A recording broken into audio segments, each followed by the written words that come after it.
warahmatullahi wabarakatuh. Perkenalkan, kami dari kelompok 2 akan mewawancarai salah satu masyarakat di lingkungan sekitar mengenai manusia dan peradaban di era globalisasi sekarang. Sebelumnya, perkenalkan, nama saya Nurita Aini, nama saya Zizida Rahma, nama saya Nisrina Busria Fadila, nama saya Tessa Fitri. Selamat menonton. A few moments later.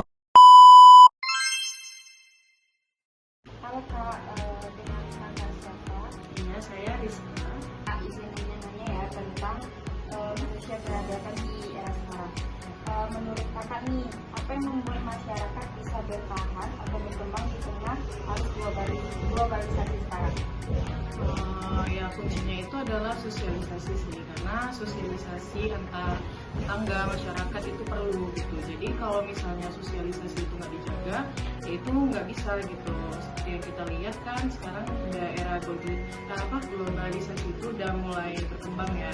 Jadi ada yang tetangga kadang sibuk di rumah aja tapi nggak sapa-sapaan, itu kan kurang etis gitu. Jadi bagusnya antar tetangga atau masyarakat itu kita saling bersosialisasi. Jadi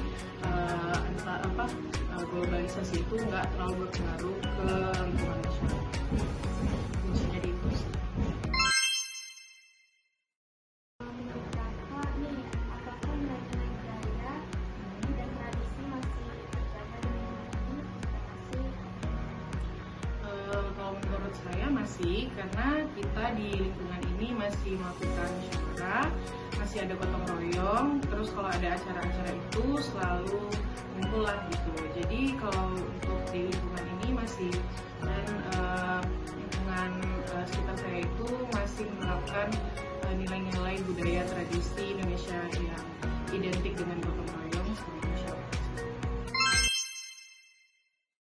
Apakah menurut Kakak adakah perubahan dalam cara hidup dalam bermasyarakat dari dulu sampai sekarang kepada Ya pastinya ada ya, karena zaman sekarang sama zaman dulu itu berbeda.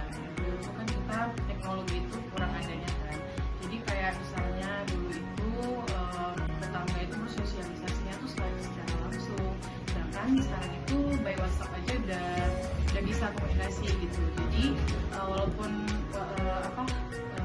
media sosial itu bisa mempermudah, tapi cara kita bersosialisasi secara langsung itu tentunya berbeda gitu. Jadi menurut Kakak, adanya perbedaan itu pasti ada karena kehidupan ini semakin lama semakin modern gitu. Jadi pasti ada beberapa hal yang berubah. Bertanya ya Kak, apa harapan Kakak untuk generasi muda agar bisa membangun peradaban yang baik Yang pertama itu generasi Indonesia ini baiknya ya jangan lupa untuk pedulilah sama pendidikan, karena pendidikan itu nomor satu. Dan bukan hanya kita aja sih yang berpengaruh, tapi pemerintah juga harus memperhatikan generasi Indonesia ini. Terus yang kedua, generasi Indonesia jangan tergoda atau lalai lah dalam pendidikan, karena saya lihat sekarang itu banyak generasi muda yang lebih memilih malas-malasan, terus lebih sering scroll TikTok dibanding baca buku gitu. Jangan lupa juga untuk membaca dari buku langsung, karena itu lebih efektif dibanding baca dari HP gitu. Terus yang ketiga, teruslah berkarya dan berprestasi, dan kalau misalnya berkarya di luar negeri, jangan lupa untuk mention nama Indonesia, karena di situ kita lahir kan, dan di situ.